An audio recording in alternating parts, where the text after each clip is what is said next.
Hey guys, I'm Lilac. And I'm Nightshade. And welcome to the Lac and Shade review.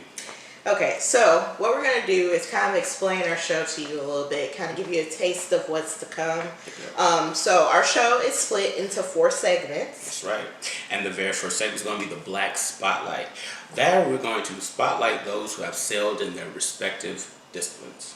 And then the next segment is going to be what they talking about. So this is our chance to give you our opinions on what's going on in pop culture currently. All right. And our third segment is going to be the review. This is when myself and the lovely Lilac get to go toe-to-toe, mano a mano, for about 20 minutes. I'm just kidding, guys. No, we're just going to be addressing some very serious topics, and we just want to get you guys' opinion on the things we talk. So make sure that you comment. Please comment. Yes, comment and share and like, because we want to really know what you think about the subjects that we talk about. Absolutely. Okay, and then our last segment is going to be Get Lifted, because we always want to leave you with a word of encouragement, some inspiring thoughts, and this is going to be a positive show. We're going to get silly, we're going to get serious, but we always want to leave you with a positive note at the end. Absolutely. Well, since we did the introduction, I think we should get started with the show.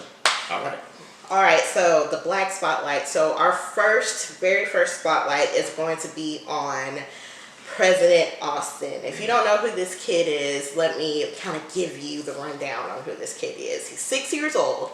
He's from Birmingham, Alabama, and about 2 years ago, he decided to give his allowance away so that he can feed the homeless. He is so adorable, so precious. He was walking around in his little cape, and he was just handing out hamburgers and telling people don't forget to show love. And so that same year, in 2018, he was named one of CNN's most inspiring heroes for that year. At 6 years old, he's already changing the world. He's already spoken nationally and internationally. He even made a video to help his older autistic brother get a prom date. It was so precious. I was crying my eyes out. So the way you can follow him and get your life like I did is his tag is @PresidentAustinShowsLove. And his website is presidentaustin.net, and you can buy a book that he's written about all of his adventures as President Austin. So we just want to uplift this young man, and we hope he continues on through his journey of, showing us how to treat people. Absolutely. That is a beautiful thing, man. It's great that we are able to see something that's positive in the media, especially within the Black community. Unfortunately, I have this next person that I'm going to be spotlighting. He's a very important and very special person. It's go by the name of Specialist Henry Mitch Mayfield Jr. If you haven't heard about him already, he's a young man that was actually killed in action in Kenya. He was a 23-year-old Chicago native, and he was assigned to the 1st Battalion, 58th Aviation Regiment, 164th Theater Airfield Operations Group out in Fort Rucker. This is also in support of Octave Shield. The 164th Commander, Colonel William Garber, had this to say about Specialist Mayfield. He said, "Mayfield was a dynamic soldier who inspired those he served with to excel on and off duty. The 164th Theater Operations Group will miss his leadership and his camaraderie. Being a former service member that have deployed 3 different times to Iraq, this breaks my heart to hear that my brother in arms has lost his life. However, with the loss of his life, he has given us the opportunity to be free and to live the lives that we so desire to. So we would like, here at Lac and Shade Review, we want to pay homage to him and just let him know this we'll remember, and we want to give him a few seconds, of silence."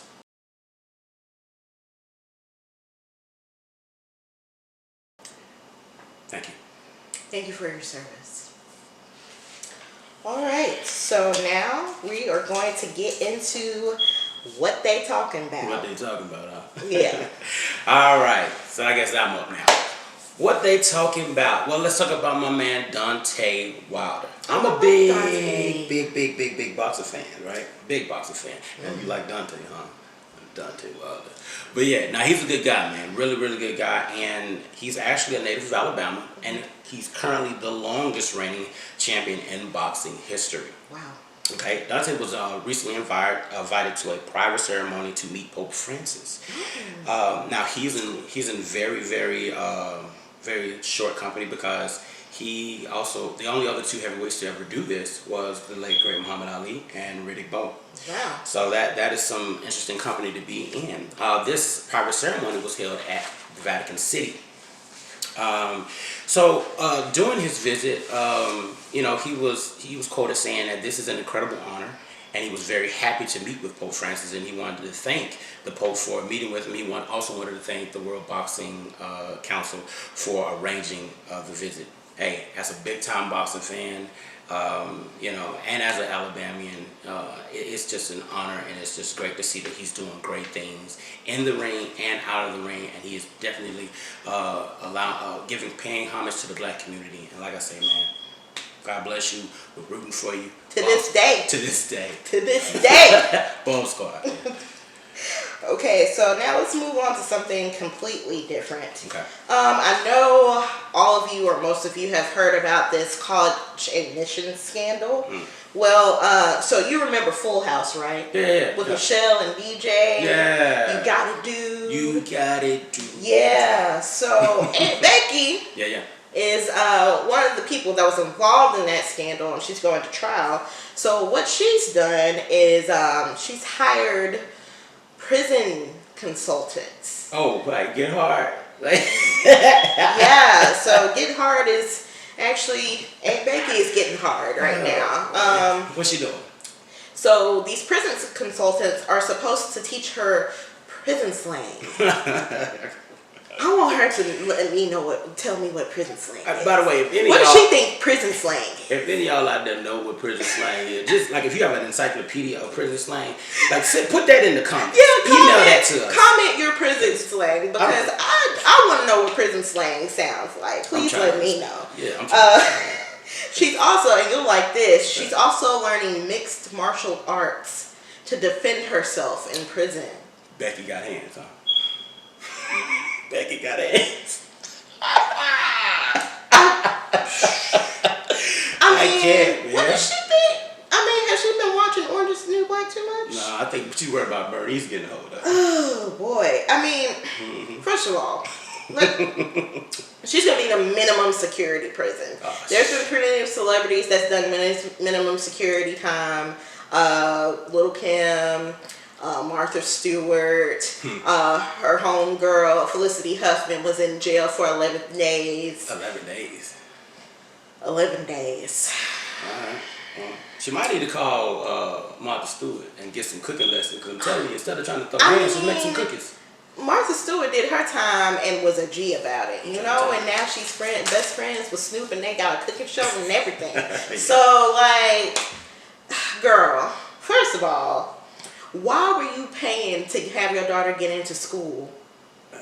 She didn't even want to be there, sis. She didn't even want to be there. Homegirl wanted to be a YouTuber and do her makeup on YouTube. That's what she wanted to do. You don't need to go to college for that. Oh, for real? So she just want to do... Well, I mean, she can go to cosmetology school, right? Like, do that. She don't even need to do that. I mean, what is she on my goodness. If Kris Jenner has taught us nothing, is that you don't really need school to be famous. Yeah, good point. Good point.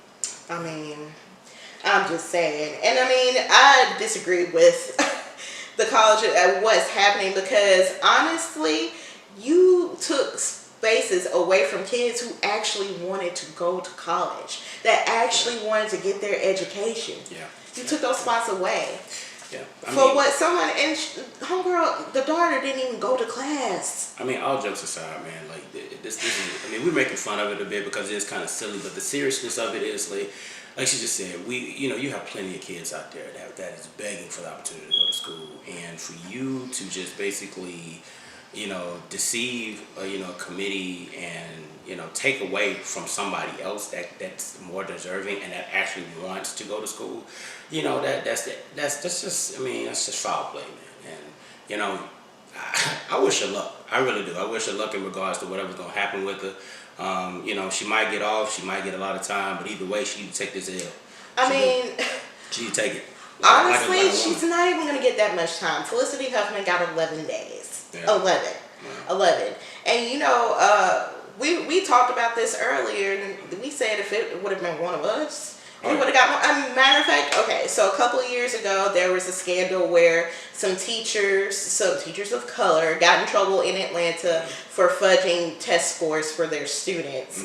And they, I think the longest amount of time someone got was of 7 years. Oh, wow. And they had to pay all kinds of fines. Everybody got charged. Everybody got convicted. Everybody has to pay the fines. Well, even if she get the 2 days, she going to pay that money back. That's for sure. That's something she's going to pay back. She'll have to pay the money back. But, you know, for someone who's wealthy and that's married to wealth, that's nothing to her. Right. So it's not like you're even really getting punished. Yeah, you'll do a couple of days in jail.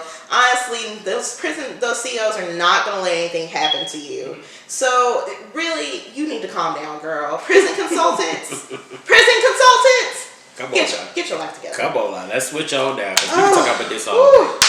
All right, on the next segment, we're going to talk about the NCAA. Now, I think it's funny that the NCAA is in talks or consideration of actually giving these student athletes something that's already theirs, and that being their names, their images, and their likelihoods. Right? What do you think about that? So, I think that California kind of set the stage for this to happen because the governor of California signed that act into law where anybody that plays for the sports teams, for the college sports teams, would start to get paid for using their likeness and images. Right. You know, LeBron James had a hand in that, and shout out to him for, you know, getting the ball rolling. But, I'm not a big sports person. I will say this several times throughout the course of this show. But I am not a big sports person. But I do think that these young men and women, because, you know, you have the women's sports and especially like the gymnasts and stuff, they get their names and likenesses used all over the place. I think that they deserve something out of this more than just the education, because a lot of them don't even finish their education. Right. Right, and just to piggyback off of what Lala is saying, the Governor Newsom, he is from the governor of California. He basically set the tone. So apparently the NCAA is still in talks about this. It's not official. All right. However, the states, what they have done, like the state of California, the state of Illinois, the state of Florida, just to name a few, took it upon themselves to actually push bills forward, which will, like you mentioned, will prevent the schools, right? It will prevent the schools from stopping the students from getting, compensation for their likeness, compensation from advertisers, so they can get, they actually can get endorsements, and they can also get agents to help them organize that, because you have a lot of guys and gals out there that's going to go transition to the professional level, and they need to if this is going to be a career for them, they need to be prepared. And I honestly think that it's definitely not fair that the NCAA has basically sucked the life out of these kids and don't want to pay them their due. And I think it's really, really frustrating that, it has taken so long. Now, with the California bill, I will say this: there are national politicians that are actually pushing this to Congress. That's good. So it's actually going to the next level, which is even better. Now, if it goes to Congress and get accepted and get and gets approved, the NCAA will have no choice but to definitely do the right thing, which is give these young men and women what's rightfully theirs, and pay them for the hard work that they put in every day and every weekend, because we love sports the way that we do. So I'm behind it 110%. Just to close this out, I think that I'm waiting for it. It's long overdue. I'm excited to see what happens. Big ups to Governor Newsom and the governor of Illinois and the governor of Florida for actually doing it. But I have one question though. Alabama, where you at? all this money that's coming into the state of Alabama when it comes to sports. Stepping on some toes. I'm not stepping on toes. I'm actually trying to question that. They coming for you. Hey, y'all let me know what's good. Because I'm trying to understand. We got all these athletes that go in and out of here. And they breaking their back. All this Alabama, all this Auburn, all this Jacksonville State, all this Alabama A&M, all this Alabama State. What's good, y'all? Like, why is these students not getting paid? Because I guarantee you, these parents out here probably feel the same way, knowing that their kid going hungry because they can't necessarily. The only reason they can pay for school is through scholarships. Because not every parent has the money to take allow their kid to go to school. And these scholarships, all you giving them is for tuition, thank you, which is great. But what about when they have to go out, when they need to eat something, or when they have to pay for their cars? Every parent can't do that. Every parent don't have the financial support or funds to do that. So, Alabama, what we doing? We need to be on the list of Illinois and Florida in regard to pushing a bill to let these kids have these agents and these endorsements and these advertisers to be paid for what's rightfully theirs. Our next topic is going to be the Oscar nominations. So we're deep into award season. The Golden Globes already happened and all controversy with that. And there's been a few smaller award ceremonies. So this would be the biggest one for film in particular. So we're going to go over a couple of the nominations, specifically Best Actor and Actress, Best Supporting Actor and Actress, Best Animated Short, because we kind of want to shout out one of the nominees in that category. But we'll start right at the top with Best Actor in a leading role, and kind of give you like who's nominated and give you like our opinions of, you know, what we think of the nominees. Now, to be fair, we have not seen most of these movies. Right. To be fair. So if you have seen any of these movies, like, I feel like most of the general public hasn't seen most of this. Right. But if you have seen any of these movies, please comment below and give us your opinion of the film. And tell us whether or not you feel like these people or these films should have been nominated, or if you think something else should have been nominated. Because right. We're more than open to seeing what you think as well. Right, absolutely. So, the first nominee for Best Actor in a Lead Role, Antonio Banderas for the film Pain and Glory. I like Antonio Banderas as an actor. You know, The Mask of Zorro was one of my favorite films. Desperado's mine. Desperado's another one that's really good. I liked him as Puss in Boots. That's personally. I loved him as Puss in Boots. So I like Antonio Banderas. I do think he's a very good actor. I don't know what Pain and Glory is, but you know, I guess the performance was good enough to earn him a nomination, so good for him, I guess. I mean, I'm just happy the fact that he has a nomination. I don't know if he's had too many of them, honestly. You know, Antonio Banderas is one of those guys who's been in the game for a long time, and just to see him on this list is actually exciting. And you know, whether he win or lose, man, I think it's a victory the fact that he was nominated for the film, because I think it's long overdue, because he is a phenomenal actor. True. The second nominee is Leo DiCaprio. Leo. I've been a fan of his ever since he was on Growing Pains, like way back in the day.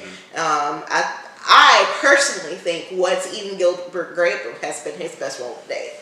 Personally, that was for me. That was a good role. Now, if you disagree, again, tell us in the comments. But that I thought the Romeo and Juliet film was really good. It was very flashy, but I think he did a good job in that. And you know, some of his later films, even though Wolf of Wall Street. She hates that film. It's not my favorite film. He was amazing. He did exactly what he was supposed to do in that film. That's her excuse for saying she doesn't like it, but the acting was good. It's true. Am I right or wrong? I'm right. What's my excuse again? Your excuse for if they're doing what they're supposed to do is if you don't like the film, but you respect and like the acting. Okay, moving on. Thank you. Once Upon a Time in Hollywood, I did not see this film either. Redbox. Mostly because of all the controversy that happened with Quentin Tarantino and Uma Thurman. Although now I don't know how to feel about it because apparently they've made up and they're cool now.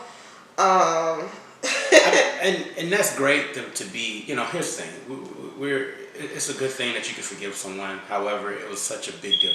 It was a whole write up on how she was mistreated, and she basically rode the coattails of the Me Too movement. And like I said, no disrespect to her situation at hand. It's just really frustrating that now, like I said, it's double-edged sword. Like, it's frustrating to be like, okay, you feel this type of way. You have so many people that pretty much boycotted Quentin Tarantino, kind of like took a step back from him because of what was said about him, and then they flipped the game and it was like, okay, well, we made up, and now she's gonna potentially be in Kill Bill 3 and so many other things like that. But see.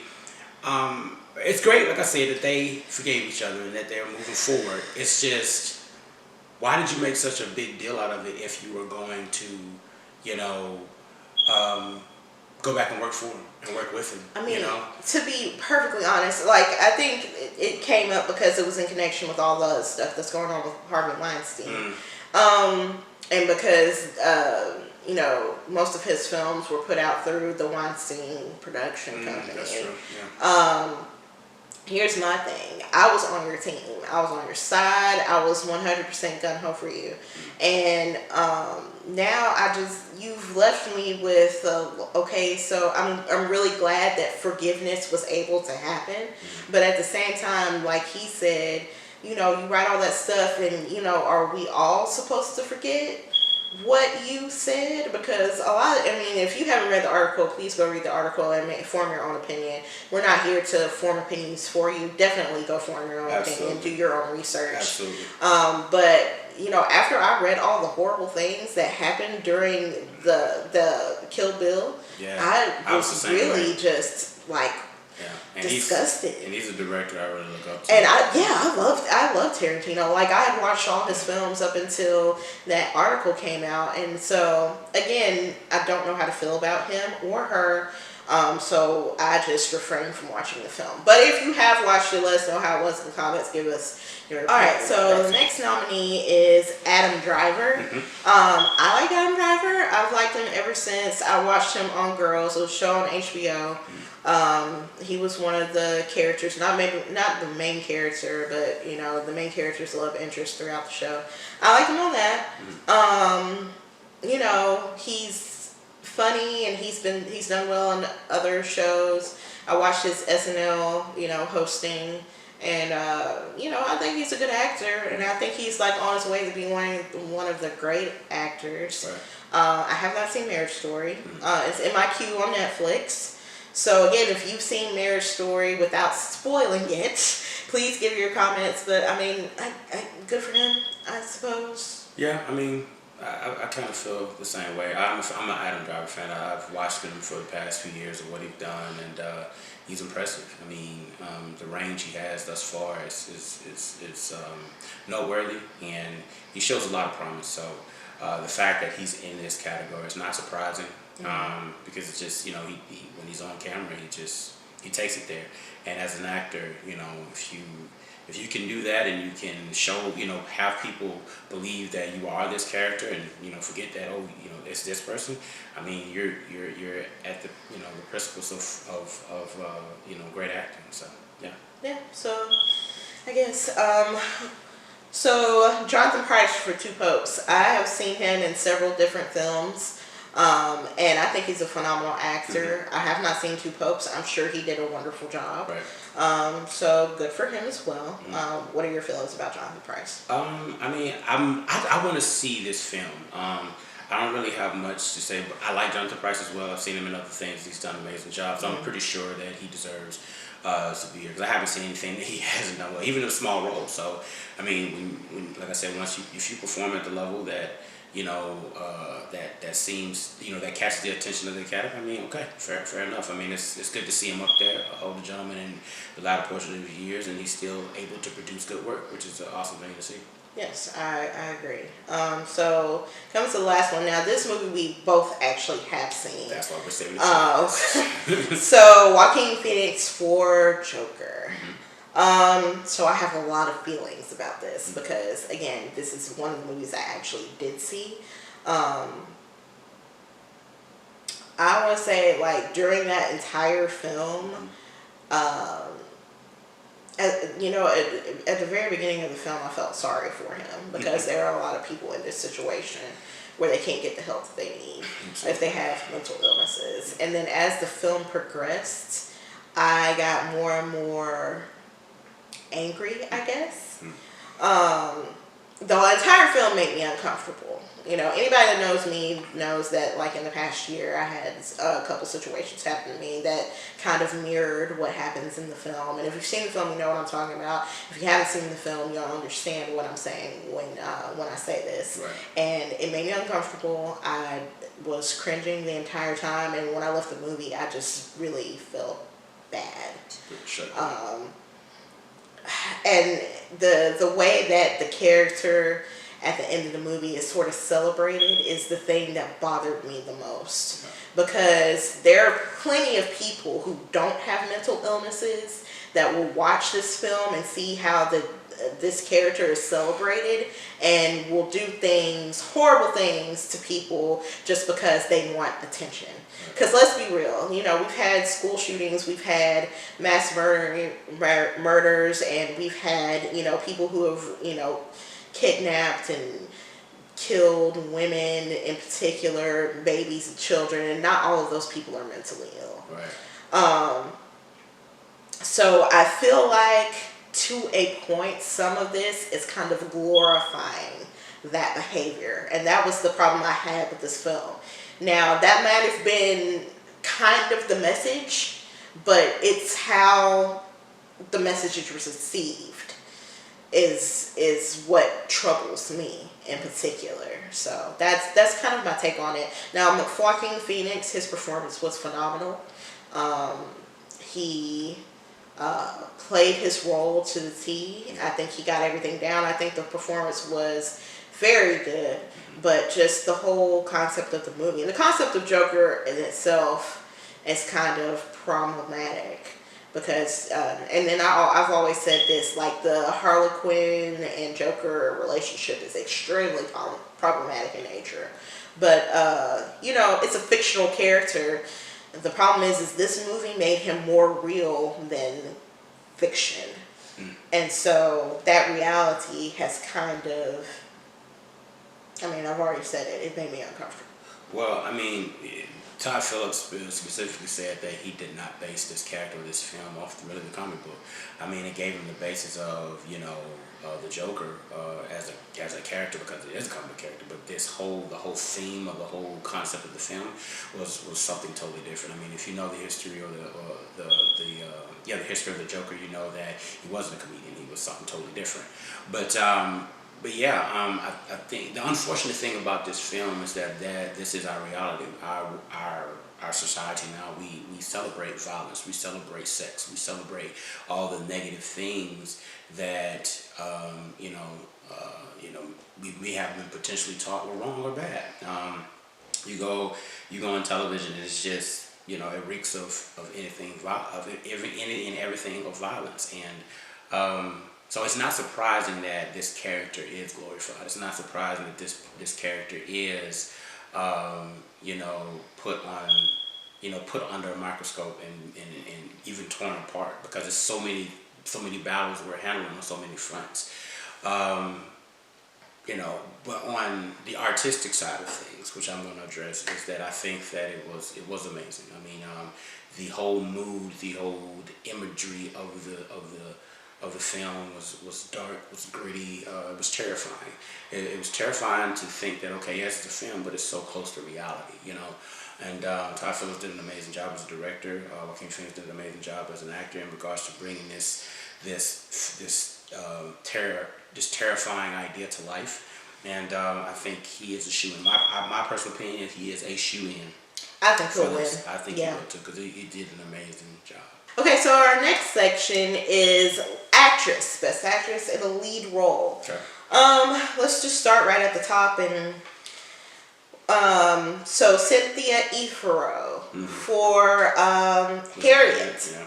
I have not seen this film. Now, honestly, okay, so at at the time this came out, it was a choice between whether I wanted to see Harriet and Queen and Slim. I chose Queen and Slim. Amazing film. I'm surprised this is not even in talks, which is very frustrating. As much as I love Harriet Tubman, I'm just so tired of slavery films, and I just wanted to see black people doing something different. Although, like, Queen and Slim is not real different. I mean, if you've seen it, then you kind of know what I'm talking about. It's not real different from a lot of the movies that we've seen already, but there was kind of a slight shift from what we usually see in those type of films, and that's what I appreciated. A different dynamic, absolutely, But I heard she did an amazing job. There was some controversy, and there has been some controversy about black British people playing black American roles. I think Spike Lee and Sam Jackson made some comments that kind of disparaged black British actors. I personally don't have any feelings about that. Yeah. If you can do the role, man, I mean, it's yours. I mean, that's what they auditioned for, right? Yeah, and so if she was the best person for the role, and they didn't pick her because she was British, then I just don't have an issue with it. Right. Now, I do feel like there's this kind of tension between black British people and black American people and black African people that were born and raised in Africa, or have a parent that was born and raised in Africa. There is that kind of tension that causes these what's the word I'm looking for? Conflict. Causes conflict between us. And at the end of the day, we all need to realize we're black. Even though our experiences are different, we're all black people. Right. So that's not really an issue for me. No, I mean, the only thing I can really say is just that in regards to her performance, I heard it was an amazing performance as well. If there isn't any controversy, there is no news, right? Right. But I still think it's silly, especially, I mean, to piggyback off of the variations of black, we're all black, man. We're all family in one way, shape, form, or fashion. We need to work together.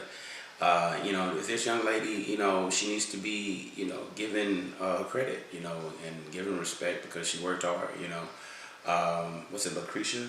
How you say Lucretia Wright? How you say her name? The one that played Siri off of Black Panther? Letitia Wright. Letitia Wright. I screw people's name up, excuse me. But Letitia Wright, I mean, her story is amazing. She's British, but I love her story. I love her as a person, and I think that, we don't know what these people are going through. We don't know, we're all have our own struggles and desire to be successful. And for this young lady to be given the opportunity to, lead in a role and actually be nominated, I mean, she needs to be celebrated, I mean, and let's keep it real. It's not like black British people are not experiencing racism. Right. I mean, just look at how Meghan Markle is being treated in Britain by the media. I'm not going to get into that because I have a whole rant. That's going to have to be another show. I have a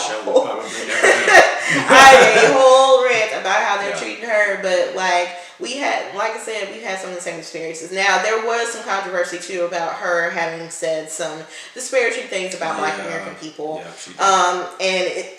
It probably was out of retaliation what was said to her, right? Could be. But the thing is, it's not like black Americans are pristine in this situation. So let's kind of keep ourselves in check, shall we? Yeah, indeed. Okay, moving on. Oh, and the Academy, y'all stop nominating slave films for stuff. Stop it. I'm done. I'm so tired. I thought we talked about this. I'm just going to say that, and then I'm moving on. Scarlett Johansson for Marriage Story. Again, we have not watched this film. I like Scarlett Johansson. I've watched her in several different films, both action and both serious films. One of my favorite films is Lost in Translation. That was a good one. Yeah. Not necessarily because of her, though. Bill Murray. I mean, he made kind of carried that movie. I mean, he carried her, but still. She was phenomenal as Black Widow in all the Avenger movies. Yes. She's got a Black Widow solo film coming up, and I will definitely be going to see it. Yep. Now, there's controversy on her part because, she's been cast in several different roles where one in particular, Ghost in the Shell. Yeah. That's an Japanese anime, based off of Japanese anime, and I think, was it a manga as well? Yes. Okay. So, and people were like, authenticity, we kind of people kind of wanted to see, not me in particular, but people kind of wanted to see an Asian person in that role since, it's based in Asian culture. And, her comment was, if I want to play a tree, then I should be able to play a tree. I mean, I feel where she's coming from, but I mean, it's a cultural thing. So funny. It's a cultural thing, and a lot of people that grew, especially, anime lovers, they want the authenticity of knowing that, okay, this character actually looks like this character. I mean, and, we can say a lot about that in regards to certain films. 10 Commandments, for example, Ben-Hur, for example. But I'm going to take that and let me. I mean, you're right. I mean, in the end of the day, nobody's ever gonna be 100% happy about casting. Like, y'all cut up when Michael B. Jordan got cast as Johnny Storm. Y'all really cut up about that. Yeah. And then he's in the running for Superman, right? And y'all about to cut up about that too. We already know. Y'all about to cut up about that too. Like, okay, and then there was another film that came out and y'all cut up real bad. Okay, Hunger Games. Back when Hunger Games was a big thing. When Rue and Thresh got cast as black people, even though in the book she's black, y'all.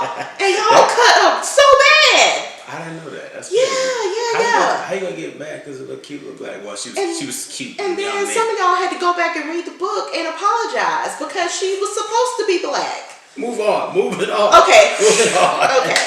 But anyway, I'm gonna watch the film, and then after I watch the film, I'll kind of give y'all like an Instagram story or something telling you how I feel about it, because I do really want to watch the film. Absolutely. Yeah. And then shout out to the Oscars for continuing to recognize independent films. Try to look at some films that got some different kind of people in it. Excuse her, y'all. She's really passionate about this. I like Scarlett Johansson. We're gonna move on to the next person. Okay, so Saoirse Ronan, and I think I'm saying that right. It's a beautiful name, and it's she's Irish, and they all have very beautiful and hard to say names. So if I messed up your name, sweetheart, please forgive me. But Little Women, I have feelings about this too. Here we go. I'm gonna take this one first before she go on her rant about Little Women, because she's actually seen Little Women. I haven't, but I haven't seen this version of it. This version, but she's seen the first version and read the book. I haven't read the book. I haven't seen any of it, so I barely have a dog in this fight. However, I read reports. I listen to a lot of NPR. I read a lot of Hollywood Report, watch the reviews and stuff like that. And I heard really good things about this young lady and just the film altogether. And I'm looking forward to seeing how she portrays, was it Joe, right? Joe. I'm looking forward to seeing how she portrays Joe, because Joe's basically this strong-willed woman that is basically trying to create an identity for herself, and just this battle with, it was one statement she made in the film where she said, I'm so sick of people thinking, or society thinking that a woman is just supposed to be loved, or just something about getting married and love and all that. And I was just like, well, you know what, girl, if you just want to be by yourself and paint and write or whatever it is you're trying to do, then you should, child. Do your thing. But no, I think it's a very powerful movie, especially with the times now. And we got our women out there now that's just wreaking havoc, and not just as actresses, but as directors, as producers, and as writers. And it's just, I think this film alone is right on time. I agree with all that, but me personally, like, it's another remake, and I don't know how you can improve upon Little Women. It's already, it was already very good. It's very feminist in nature, which for its time, the time the book came out was kind of, controversial in its time, and I guess it's still controversial now because we're still having the same conversations. Right. And maybe that was their purpose in redoing the film. I personally like the version with Winona Ryder. I still watch that version. I just don't know how you can improve upon. And maybe I'm wrong. Maybe I need to watch it and see for myself if they were able to improve upon what had already been done. And I know there was an earlier version of Little Women 2 that's a black and white. I watched that version and I wasn't a fan of it. Yeah, I think Katharine Hepburn played Jo. Katharine Hepburn is a wonderful actress. I wasn't feeling her as Jo. Right. But I thought Renata Ryder was perfect. Now that's my opinion. You can disagree with me. If you do, comment below. You know, Hollywood is making so many remakes. You know, some good, some bad. I think everybody can agree that the new Ghostbusters remake was kind of a wash. Yeah. I wanted it to be good. I was rooting for it, but well, to a degree. But you know they got another one coming out now, right? Yeah, and the new one with the little kid from Stranger Things. It actually looks better, but yeah. It does look better. I'm sorry, it just does. Yeah. And then they remade Charlie's Angels. I was like, don't nobody want that. We like the one with Cameron Diaz and Drew Barrymore. Yeah, they did. I mean, they did enough. What's the Asian chick's name? Lucy Liu. Lucy Liu. Yeah, I like that one. We didn't need another one. No, Chris. No, I'm not gonna. We gonna move on because. You know I'm giving you that look like. Okay, come on. We're gonna move on. But you know, I've seen her in other stuff, Saoirse Ronan and other stuff. She was great in Lady Bird. I really loved her in that film. Okay. That was a good film. And that won the Academy Award last year, right? I think it did for original screenplay or something like that. And if I'm wrong, please let me know. Okay. But I think it either got nominated or it won, or you know, it won something. Something last year, yeah. So, and it's the same director. So, you know, congratulations to her. Moving on. Charlize Theron for Bombshell. So Bombshell is about some of the ladies from Fox that worked at Fox News, kind of coming out and speaking up against the former owner, Rupert Murdoch. Oh, okay. That whole segment about sexual harassment. Yeah. I don't have a dog in that fight. And we're not going to get political just yet. We're going to ease you into that. Congratulations, Theron. Later. Miss Charlize Theron, congratulations. But I don't have a dog in that fight. But I will say that Charlize Theron is playing Megyn Kelly, and she does look like her. Yeah. So they did a great job with the makeup because she looks exactly like her. Yeah. So congratulations to Charlize, and moving right along is Renee Zellweger for Judy. I have something to say about that. Judy Garland, so I'll let you take that away. Okay, so Renee Zellweger, I have not seen Judy. Well, I will watch it very, very soon. Yes. But I heard some amazing things about her playing Judy Garland, and one of the things that I love the most, one of my things for watching films, I love to watch the films giving, you know, the life and story of those, you know, that passed, you know, whether it's an artist or a musician or whatever, and her performance, they say, was amazing, and they say she was basically the embodiment of Judy Garland, and that makes me excited because I love to see those things. When I saw Bohemian Rhapsody, it was that was an amazing performance. When I saw Ray, that was an amazing performance. Muhammad Ali, amazing performance. And also Rocket Man. Was it Egerton? Joel Egerton, when he played Elton John, it was amazing, and I just love to see how they are able to embody the spirit of these great people, and just, you know, take us on this journey of their trials and their tribulations and their failures and their successes, and it's just a beautiful thing to see that brought to life. And I think that's like filmmaking and acting at its finest. Yes, and I love Renee Zellweger, like the Bridget Jones movies. I love those. You know, those were my thing, especially when I was single, and I really related to her in those films. You know, Jerry Maguire, she did a phenomenal job. I really like her as an actress, and I saw the preview, just the preview alone, I was like, wow, she did an amazing job. So if I could say that just for the preview, I'm sure the movie is amazing. Out of this category, my money is on her. I think she'll win. It did. I'm with you on that one as well. What's the next category? What we got? Best Supporting Actor. So we've got some heavy hitters in this category. All these guys are monsters. All of these guys have either been nominated for an Oscar or they've won an Oscar. Yeah. So, you know, it's pretty stiff competition. We'll start off with Tom Hanks playing Mr. Rogers in Beautiful Day in the Neighborhood. I have to see that. I have not seen it yet. I wanted to see it. It's still on my list to see because I love Mr. Rogers. I love Tom Hanks. I mean, you really can't go wrong. I don't see how you could go wrong with this. I mean, I was just surprised how closely his mannerisms were. I mean, obviously they look different. Yeah. I mean, the mannerisms were so similar. It's ridiculous, man. I was like, my God.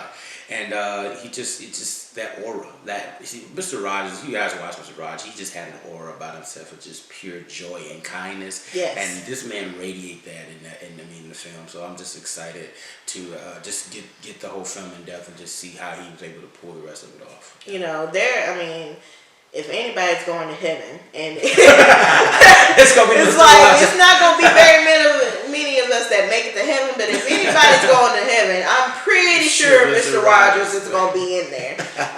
So congratulations to Tom Hanks. Absolutely, Anthony Hopkins for Two Popes. That's my guy, man. I love Anthony Hopkins. I've seen several of his films. He delivers every single time, so I'm sure he delivered here as well. So absolutely.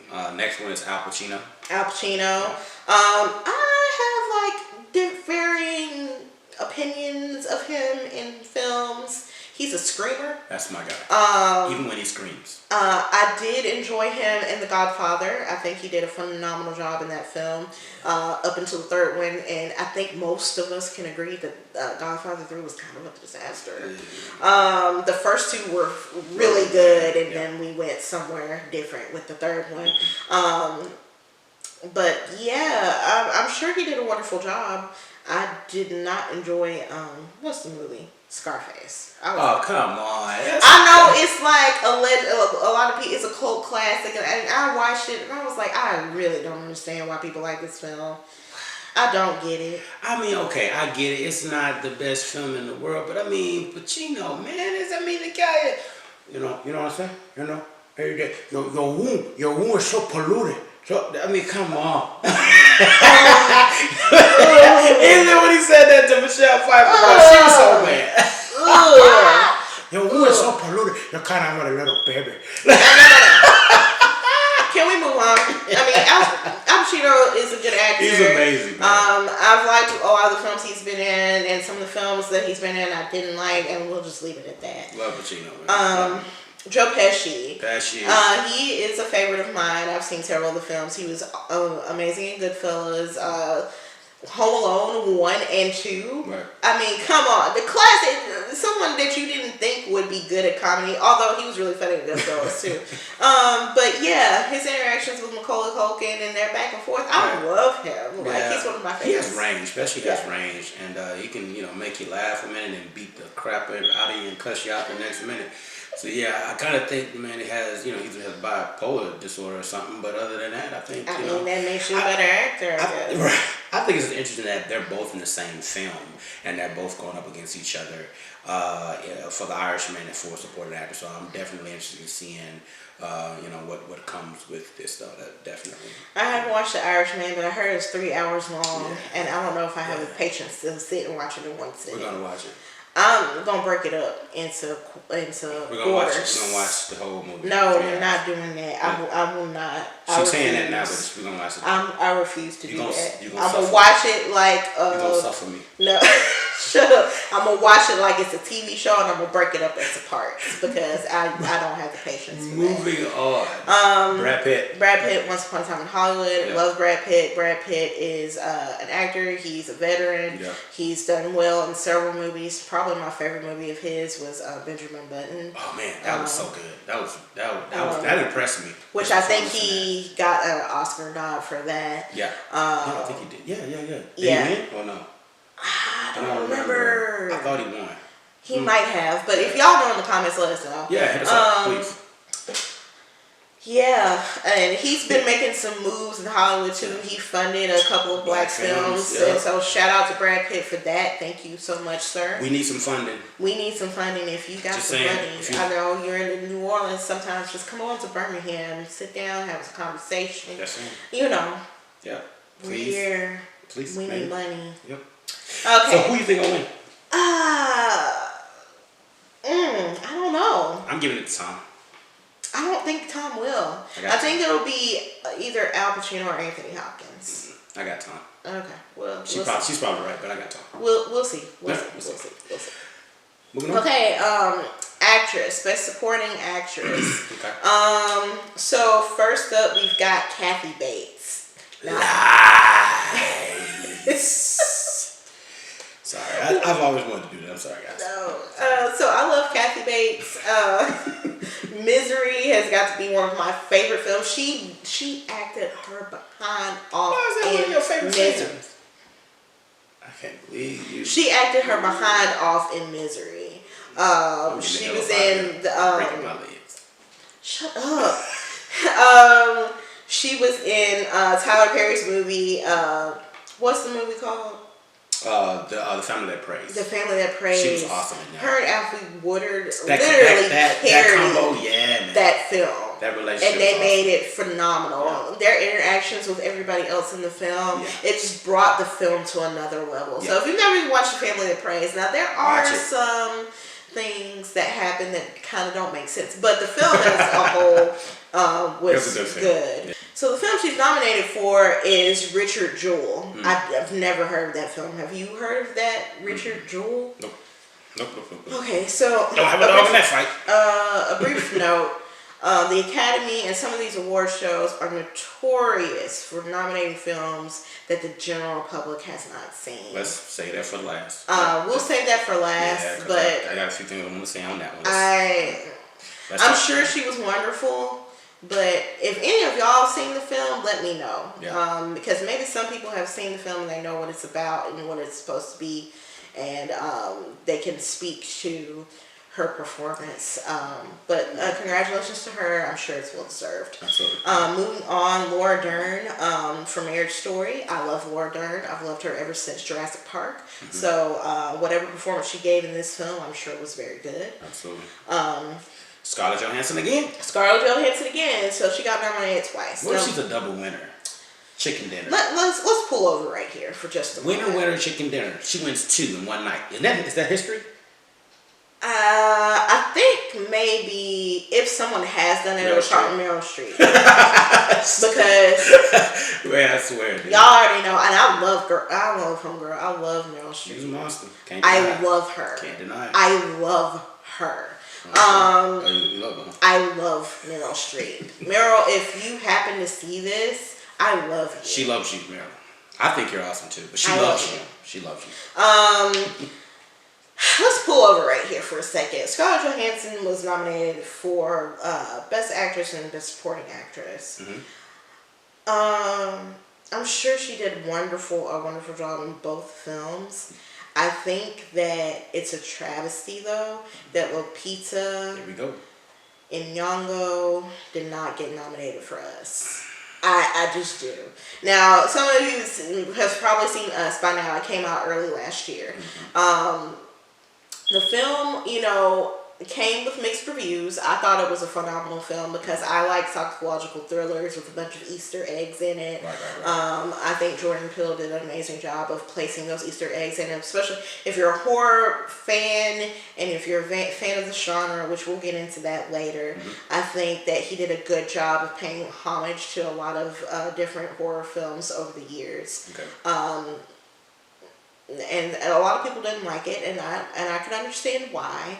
But I think the way she portrayed both characters was that took a lot. That's a lot of work for one person to do, and if anybody is able to do that and do it in such a fluid and flawless way, there should have been some recognition. And I think she did get some nods for other awards, and I think she won one award. But we're talking about the Academy Awards. The Academy Awards, which should have. Let's be real. The Academy Awards are political, and a lot of it is like having to campaign for yourself and convince the Academy that you're worthy of this award. I thought your talent was supposed to do that. And your talent is supposed to do that, but the other part is having a campaign for yourself, like a politician will campaign to win a Senate seat. Now, just because that person, should be in that seat doesn't necessarily mean that they will always win that seat. And we've seen that happen in politics, and that happens here as well. So, congratulations to Scarlett Johansson. I don't want to take anything away from her. I just feel like the Academy could have at least considered Lupita and put her on the roster. I want to know why. That's fine. You didn't pick her. That's cool. It's not, but whatever. I want to know why. And I wish they would give kind of like a synopsis or some sort, some type of summary of why they don't pick people. Because I'm intrigued by that. There has been in the past some Academy members that have come out in the media and talked about why they didn't pick one film or the other.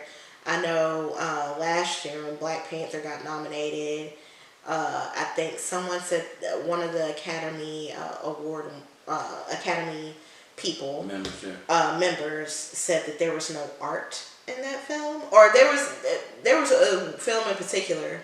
Maybe it was Moonlight. It was Moonlight. Excuse me for misspeaking. The year Moonlight. Even with Moonlight, I'm like, how was there art? Did you not see the cinematography in that film? I thought the cinematography the color, was amazing. like the usage of color in Moonlight did deserve that win. We'll get more into that later on when we talk about Best Picture. But moving on. Florence Pugh. For Little Women, she plays Amy. Again, I don't know how you can improve upon the actress that played in the Little Women, the version of Little Women that I love. I thought she was phenomenal as Amy. Also, Christian Bale played Lori in that film. And he did a really good job. And he plays mostly really rough and tough and kind of crazy sometimes demented souls. Like in The Machinist, he played like this anorexic, depressed guy. He lost like over almost 100 pounds. He almost lost to get into that role. That role kind of changed him a little bit. He had to go to like counseling or whatever because he went through this full transformation just to fulfill the needs of that role. Yeah, but like in that version of Little Women, he was so sweet and kind and soft, and it was a different side of him than the roles he's played previously and up until now. So again, now Florence Pugh probably did a good job in this. I saw her in that one film that was supposed to be kind of like a psychological thriller, Midsummer. Oh yeah, I haven't seen it, but you saw it. Midsummer. Now, the writer and director that did Midsummer also did Hereditary. Hereditary was really good. Until the end. Up until the last 30 or so minutes. And then I was just like, what's going on? Why? You were doing so good. I mean, that was like one of the very few films, and we'll talk about horror a little bit later on. That was one of the very few films where I had a visceral reaction and I actually screamed for a prolonged time. I wish I was there for that. In one of the scenes of Hereditary. Yeah. Midsummer was like the last 30 minutes of Hereditary. Midsummer is like one of those films when you're like, why y'all even here? I'm not gonna spoil the film for you, but black guy in the film, what were you thinking? Sir, what were you thinking? No, sir. You should have known how that was going to end up for you. No, man. Moving on. Congratulations to Florence Pugh. I'm sure you're wonderful in Little Women. Margot Robbie. Right. Margot Robbie is in Bombshell. She's one of the accusers of Rupert Murdoch. Again, I have no dog in this fight. I'm sorry that happened to those women. I'm not going to give you my full opinion of that situation because it's very layered. But I like Margot Robbie as an actress, and I'm happy for her. Who you have? Who you got winning? I couldn't say. My money, just based off of the careers of all of these women, Kathy Bates. Kathy Bates, yeah. I was saying that too, but I think on the flip side, maybe Lauren Dern, just off the flip of a coin, just because she's kind of like a sleeper in this particular, and like I said, Marriage Story, it has got a lot of acclaim. It's like NPR did a whole segment on that film alone. So, when NPR is talking about you, it's something that you've done that has really caught their attention. So I'm definitely For better or for worse. For better or for worse, sure. Now I'm definitely going with Kathy Bates, but as a dark horse, I'm gonna give it to Lauren Dern. Okay, I can see that. All right, so let's move on. Now Best animated short. And we just want to shout this out because one film in particular got the nomination, and we have actually seen this. Yes, and it was beautiful. Actually, I've seen two of the films in this category. Okay. Which one? What's the other one? Pitbull. Okay. I actually just recently watched that. All right. It is an adorable film about a cat that lives in a junkyard and a pit bull that has been brought into the junkyard. I won't ruin it for you. It's on Disney Plus, so if you want to watch it, then you're more than welcome to. Definitely. But it is like the most heart-wrenching story about animals in particular. And if you're an animal lover, you'll probably get some feels from it. It was a very cute short film. Kept my attention to be that short of film, and it made an impact. So, and that's what you want to see. Now, Hair Love. You want to take this away because you actually sent it to me, and I watched it. Hair Love made me cry. I don't. You need to watch it because it's really difficult for me to tell you what I want to tell you because you have to have seen it. But I will say this. It's a beautiful story, and definitely the love of a man, of his daughter, and his wife. And it's just one of those stories where you see struggle, you see loss and hurt and just trials being expressed in this film and in this short film, and it's just overcoming and utilization of love. How love is able to really help us get through any and everything if we allow it to. Love of someone else or someone else loving us. And I think this film is just an embodiment of that, and I truly hope it wins because it was just an absolutely beautiful animated short. It was. I cried my eyes out, and then especially being a black person, a black woman with natural hair, I could feel, or just being a person that has to deal with hair, period. I just, it hit all the marks for me. It was a very emotional film, very good film. The guy who wrote and animated the film, Matthew A. Cherry, is a former football player, to kind of relate back to what we were talking about earlier. And he's doing animation, which is nuts. And, there is hope for, people who, might get into the NFL and don't necessarily make it to the heights that some people do. If you can find something else that you're super passionate about, go for it. Why not? So congratulations to that man. And Issa Rae plays the ball, and I love Issa Rae. So Issa, if you're watching, shout out to Issa. I love you, girl. I love you. So yeah. All right. I think it's time. It's time for the review. Here we are. Let's do it. All right. So our review this time, we're going to do different topics. Sometimes it will actually be a review. Sometimes it's just a discussion or a review on certain things that we're passionate about. So this first one, because we are filmmakers and this is our first show, some of the first content that our production company is going to be releasing, we're just going to talk about being an independent filmmaker. Nightshade, get us started. All right. Tell us about yourself a little bit. Our background. Well, my background for say, I went to UAB. Got my film degree there. Bachelor's in film and media production. And I've participated in various projects from in short films with other filmmaker friends of mine that are trying to take their career to the next level. Several student films, obviously, and I currently working on projects, writing some things right now, and those are going to be going into production pretty soon. Matter of fact, I have a documentary that I'm working on as we speak, and it should be coming out hopefully within the next few months. You know, I act, I write, I produce, I direct, edit. I mean, cinematography. All you know, I do it all. And I'm a jack of all trades, for simply the reason that I want to open the door so that I can go anywhere, you know.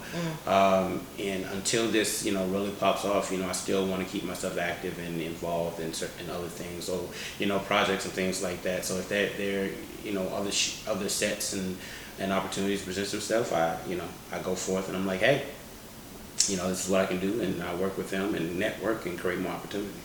Yeah, and so my background is similar. I went to the University of Alabama at Birmingham. Go Blazers! So I have a bachelor's degree. I mean, does that mean anything anymore? It doesn't, but does it? We have y'all let us know in the comments. Does your bachelor? Do you feel like if you have a bachelor's degree, do you feel like that means anything anymore? Because in my experience, it hadn't much. That's going to be probably the next show. Yeah, we'll probably talk about that, and there's some shows coming up. But yeah, so I have my bachelor's degree in digital media and film production, and I've participated in various films. I made a couple student films, some documentaries. I've been in a couple of festivals. My wheelhouse is writing and editing specifically. And producing. Yeah, to a degree. Yeah, the current job I have, you know, I work in an office on UAB's campus, Go Blazers, and I create content for that office, which it has been challenging because it's harder to work on somebody else's stuff than it is to work on your own stuff. Right. I think any of the filmmakers or artists in general out there can attest to the fact that it can be frustrating, right. Working on somebody else's stuff because you kind of lose creative control. Yes. Yes. And then if you're dealing with somebody who doesn't really understand film, that can also be frustrating. Right. Yeah, and so Birmingham has started to become a kind of a smaller film community. If you compare it to other areas, definitely much smaller than what's going on in Georgia right now. So, you know, the first thing we kind of want to talk about is like the lack of support here. So, Nightshade, Well, in regards to the lack of support, one of the things that we want to talk about, the first part of that is the tax incentive, right? Okay, so I found out some interesting information. All right.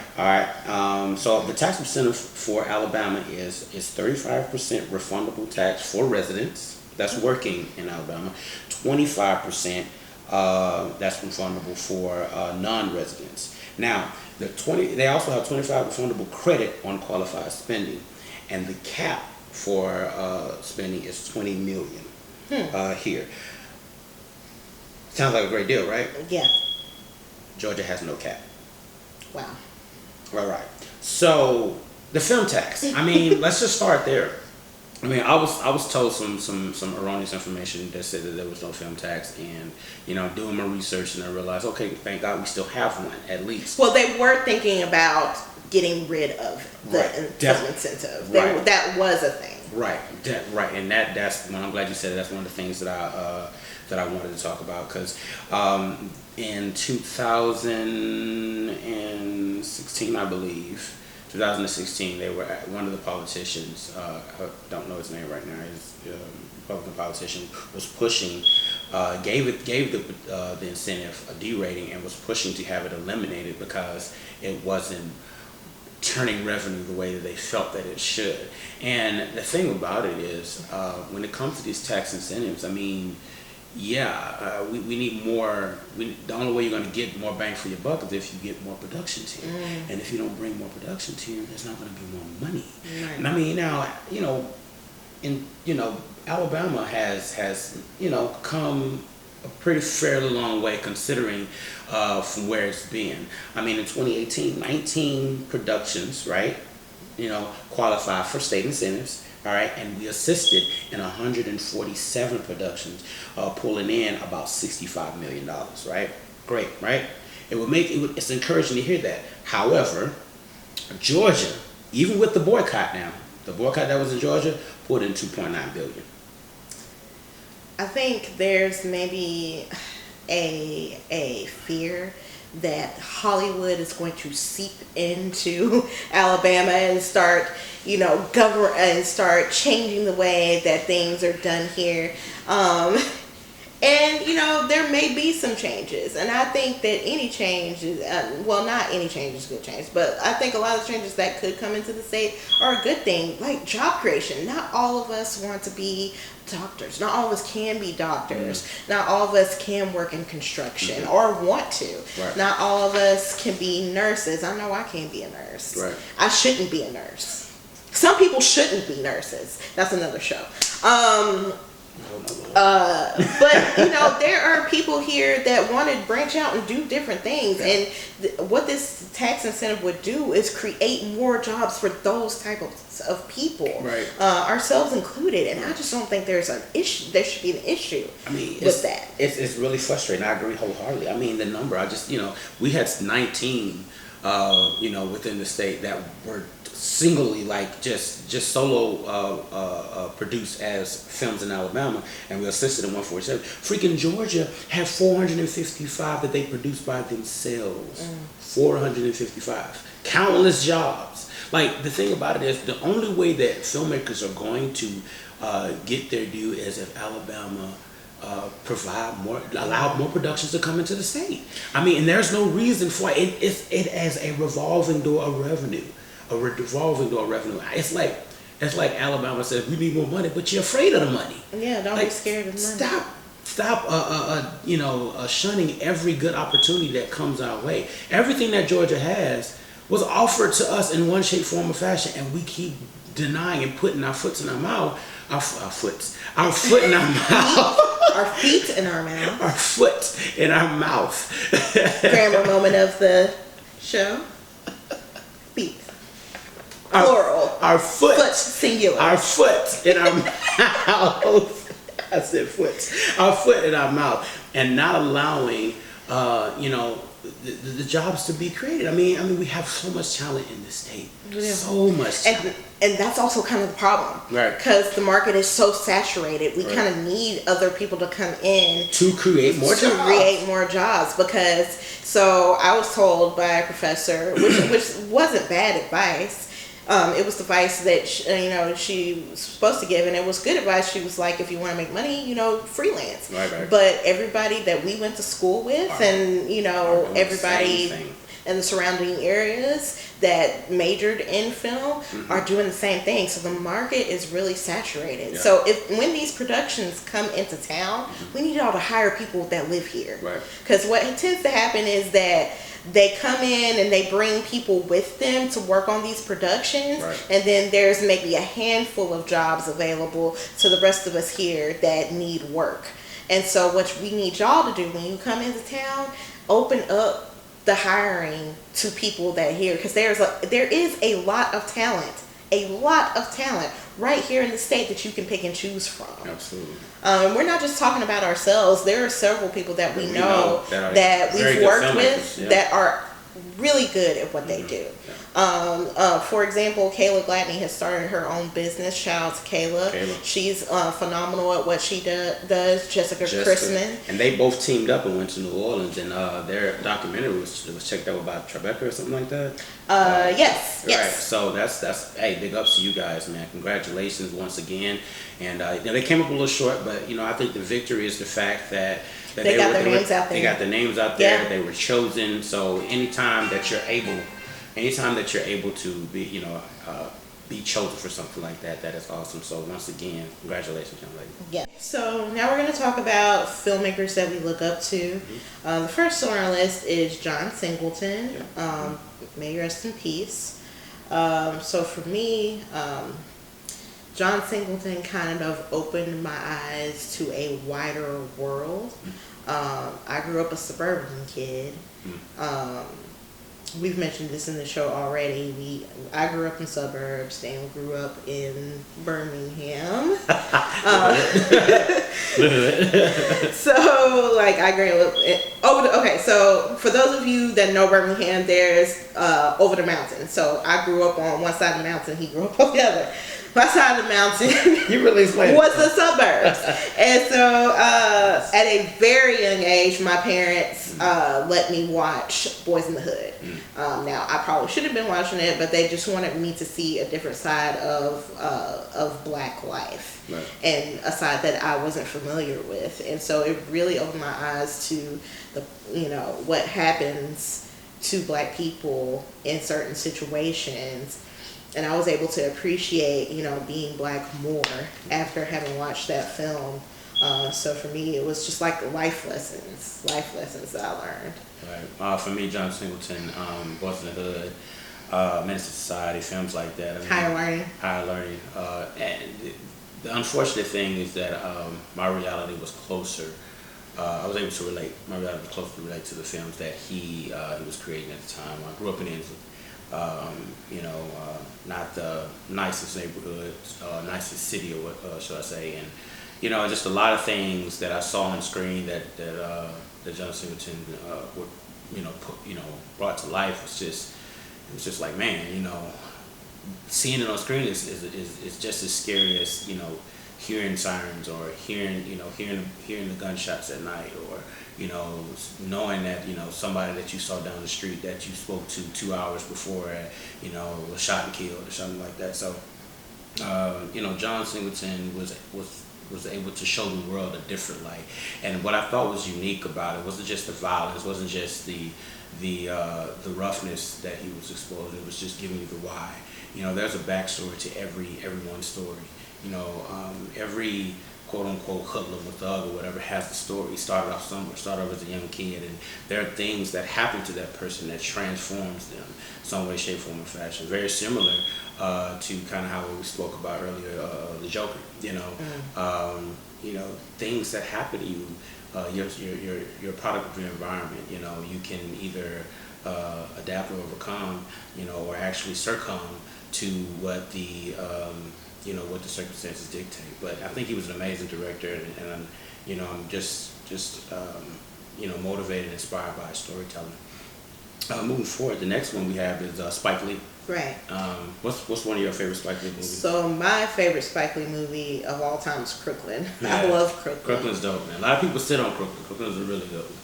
Yeah, absolutely. So once again, it was like a different slice of life for me. Mm-hmm. Not only was it set in like New York, which is a completely different world from anywhere in the South. Mm-hmm. It was set in the 70s, which was a different time frame than I grew up in. It was like my parents' time, and so there was just a different feel to it. There's a different aspect to it. The way they grew up was different. Right. Having to fight over the remote and to see what you're gonna watch on TV. Right. And living in a brownstone with other people, that wasn't like my reality. To watch somebody else's reality through the eyes of Spike Lee was very fascinating and interesting and entertaining.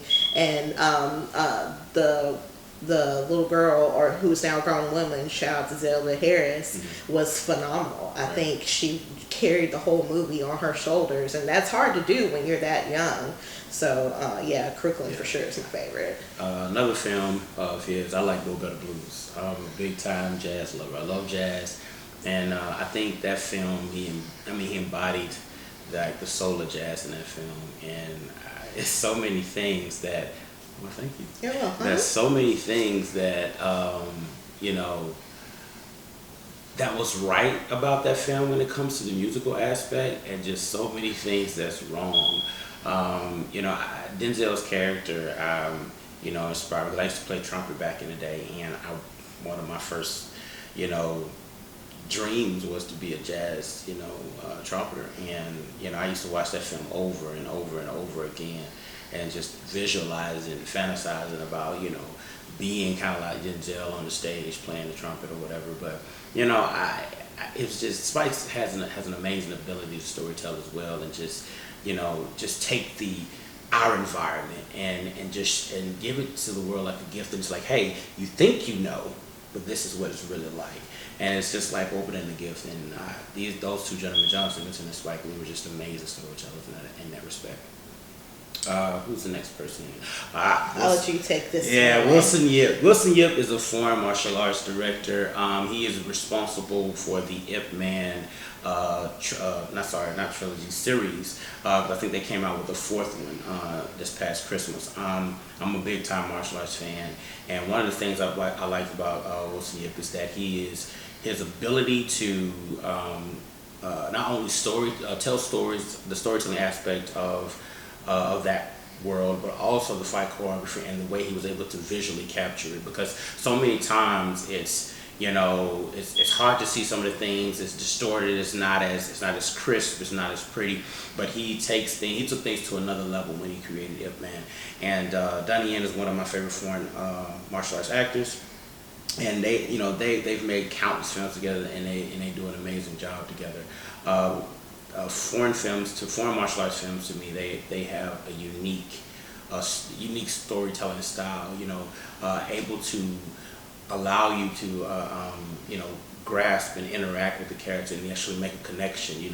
I know most directors and most writers do this, but it's on a different level when you have like martial arts involved or violence involved. So I thought it was just a unique way. He had a unique way of directing, a unique way of writing and storytelling. So that's why he's one of my favorite directors. What do you got next? Ryan Coogler. Ryan. A guy. So he started out as a football player. Like, for those of you who don't know his story, he started out as a football player at USC, and he got into the film program, and from there it just went. Oh. Yeah. He was actually like a finance major. I think he majored in like finance, and then later went into the film program. Crazy. Yeah. And so from Fruitvale Station to Creed to Black Panther. Wakanda Forever. Black Panther, one of the biggest films, right, of all time. One of the biggest grossing films of all time.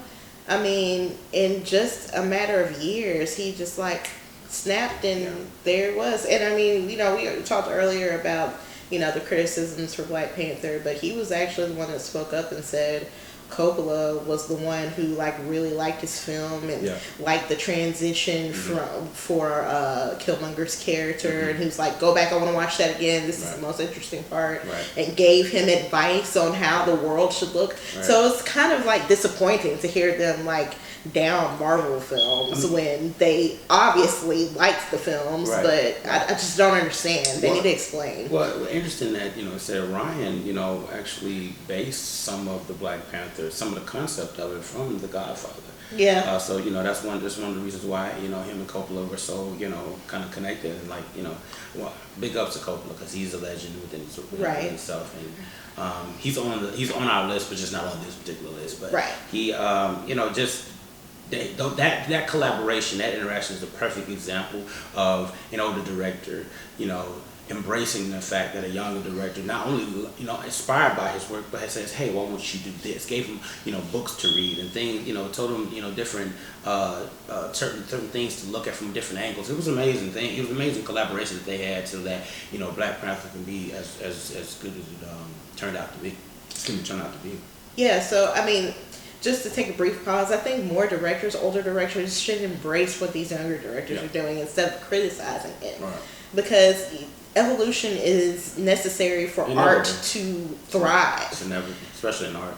So, so the way these young crop of directors are going to do things are going to be completely different from the way you do things. Right. And they shouldn't criticize it. Just learn. You can learn as much from us as we can learn from you, and I think that means to stay in the forefront of everybody's minds. That's like talking to your parents. Your parents. It is. It's like talking to your parents and trying to explain something to them, and love you, Mom. Love you. Love you, Mom. And try to explain something to them, and they don't quite understand, and you're like, and they're like, and then you're at an impasse. But eventually y'all find common ground. Right. So they gonna kill us. You know that. I mean, Moving on. Moving on to Edgar Wright. Edgar Wright. Yeah. It's yours because it's your favorite. I like him too. Because didn't he do Shaun of the Dead? Yeah, that's crazy. Yeah, he Yeah, did yeah, do Shaun yeah. of the Dead and Simon Pegg. Yeah, I mean, yeah. Brilliant director, man. Shaun of the Dead. Fun to think about his style. Like I saw Shaun of the Dead. I really started watching Shaun of the Dead and I was like, what in God's name is this? But he has this slow burn where, well, it's not even a slow burn. It's like it starts off kind of weird and then it just pops. And it's just all this action happens out of nowhere, and you're just like, "What in the heck did I just watch?" That is true. It starts out like a normal movie, and then slowly you start to realize, okay, this isn't really a normal something movie. Something else, man. Yeah. I mean, he has an amazing ability to take you on a ride. You know what? Martin Scorsese, okay? Scorsese, don't do Martin that. Scorsese, listen, here's my thing. You want to talk about a roller coaster ride? Talk to Edgar Wright. Because that's exactly what his films are. But they're brilliant films. But that's exactly what it's like going on a roller coaster ride. I mean, he kind of makes like cult classics. So Shaun of the Dead for sure. Probably one of my favorite zombie films, if not my favorite. Well, that and Train to Busan are kind of like going back and forth for the top spot. Gotcha. But Shaun of the Dead was brilliant. Pilgrim vs. the World. Pilgrim vs. the World is a cult classic. For sure, like you had to be a certain age when that movie came out to really love it. It's awesome. Because it's definitely for people. Like it came out in 2004. I think I was a senior in high school when it came out, and it's definitely a weird film. It's awesome. But it is also very good. Yeah. And like Captain Marvel and Captain America was in that movie. And Superman. The bad Superman, by the way. Superman Returns. Sorry, dude. So yeah, it's kind of a weird film, but it's really good. I mean, the point of film is to entertain, and so his films are entertaining. Right. Well, I mean, and if you've seen any of his films, or if you've seen Pilgrim vs. the World or Shaun of the Dead, comment below, let us know how you liked it or whatever. If you haven't seen it, watch it, and then comment below and let us know how you felt about it. Yeah. David Fincher. David Fincher is, I don't know if it's fair to call him the king of psychological thriller, but I will. Because he's responsible for Seven. He's responsible for the Zodiac, and I mean those two alone were amazing, blow your freaking mind films. I mean Seven, like what's in the box? Seven traumatized me. Like, what's in the box? box? the all the deadly sins and Kevin Spacey. Yeah. Anyway, moving on. Yeah. It was. You ruined House of Cards, man. Really? We're gonna get on that right now. This is not ruined House of. Well, actually, it's not about Kevin Spacey. Homegirl carried it on through, but this is not about Kevin Spacey. Anyway, go ahead. Moving forward. We're talking about David Fincher. Seven did traumatize me, so yes. Yes, his ability to basically take you, take your mind on this parallel universe experience. I mean, his stuff could give you nightmares, man. I mean, because if you are really able to open your mind to what's going on in the film and the reality of what potentially could happen, like this is stuff that could actually happen. Like some serial killer psychopath could say, let me kill people based off their the seven deadly sins or something like that. And I'm like, and there's somebody out there that's egotistical enough to try it. And I wasn't gonna say crazy enough because I don't think that's right. Because again, mental illness does not equal psychopathic killers. Okay. Just reiterating. Can't argue that. But yeah, David Fincher, basically, definitely amazing director. Amazing films in the psychological thriller genre. If you haven't seen Zodiac, if you haven't seen Seven, I suggest you watch it, and I guarantee you'll see exactly what I'm saying. If you have seen it, comment below. If you are going to watch it, comment below after you've watched it and tell me how you feel about it. And if you have nightmares, I apologize. You have been warned. So the next person on our list is Robert Rodriguez. Yeah. So I think for the most part, we both admire him because he did it like all on his own. Yeah. Like, truly independent film. his first film, he 100% funded himself, and that kind of catapulted him to where he is now. Right. And you know, he was from Texas, Yeah, so Texas. making films in the middle of the desert. Like, so much respect for what he does and how he does it, for sure. Absolutely. Yeah, and I think what's unique about his story is that he was said to have created a new style, a new genre within the film industry. When he actually, the darkness in his film, how the low lit it is. Well, he only had one light. It was a mistake, and his mistake made him pretty much a legend. And I think that's pretty interesting and pretty awesome that, you know, a mistake can kind of catapult your career in that respect. What's the next person we got? The next person is Michael Gondry. Now, this one is mine. Wilson Yip was his. Michael Gondry is mine. Got it. Or Mikhail Gondry. So, for me, my absolute favorite movie of all time is Eternal Sunshine of the Spotless Mind. Because it's a love story, but a love story with like a science fiction twist to it. And if any of you have seen it, you know what I'm talking about. Okay. And also, he used practical effects throughout the whole film. Yeah, and the effects are amazing. Yep. No CGI, all practical effects. And he was able to, you know, convey his message. And I absolutely love the film. It's got Jim Carrey and Kate Winslet in it. He was able to show a different side of Jim Carrey, because we're all used to hyper, overactive Jim Carrey. Shout out to Jim Carrey, I love you. Yeah. And he brought out a softer side to him. Right. And I think any director that can bring that out of an actor has got to be amazing. Absolutely. Kate Winslet always did a phenomenal job in that film. I saw a lot of myself in her. And he has a couple other films out. Please Be Kind, Rewind is another one that's kind of weird. Jack Black is in it. It's also very entertaining. They're like kind of cult classic films, but he does an amazing job directing them, and so he's one of my favorite people. I understand. That's what's up. Next section is the genres we like. So I'll let you start, since this genre is your favorite. Oh, action and martial arts. Okay. I am an action and martial arts junkie. Bruce Lee is my idol. I grew up loving his films. I remember running around acting like him. My mom used to make me impersonate him. When I was, I used to do push-ups and sit-ups all the time, and do try to have the little abs like him. And what's different than now, then? Has it changed? I mean, he still do all that, so. Continue. What I told you to. Anyway, so I can't believe you just did that. Anyway, so yeah, and action and martial arts genre.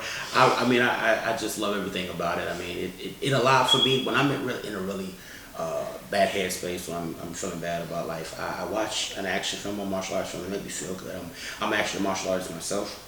I've been practicing martial arts for over 10 years, and it's just awesome to be able to watch these films and be able to interpret, not just a lot of people just say, oh, that's a punch and a kick. Well, I can I'm actually able to see and actually kind of guess what's coming next, and sometimes in my head, or even when I'm writing, I'll write my sequences out,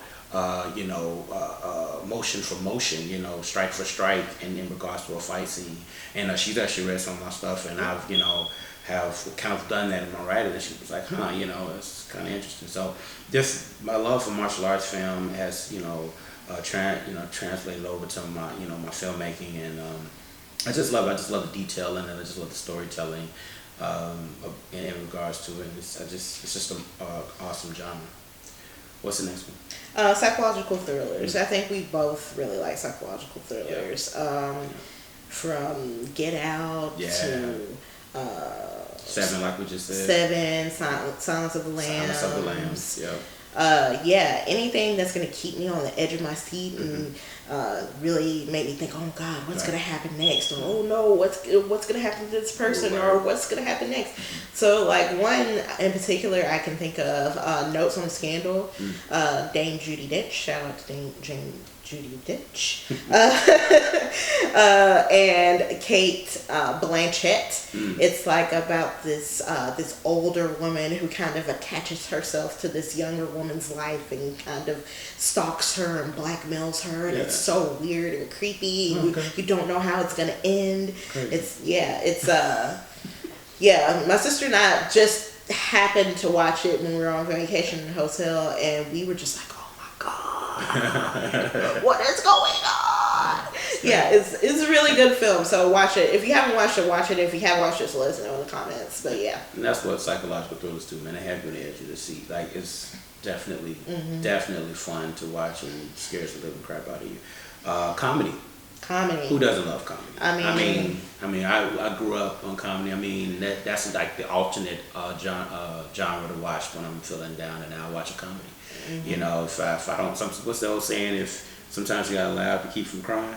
You know, so there's nothing like one of my favorite comedies of all time is Coming to America. Yes, love Coming to America. Eddie Murphy, shout out to Eddie Murphy. Eddie. My Name is Dolomite was a wonderful film. If you haven't seen it, it's on Netflix. Please watch it. It's so good.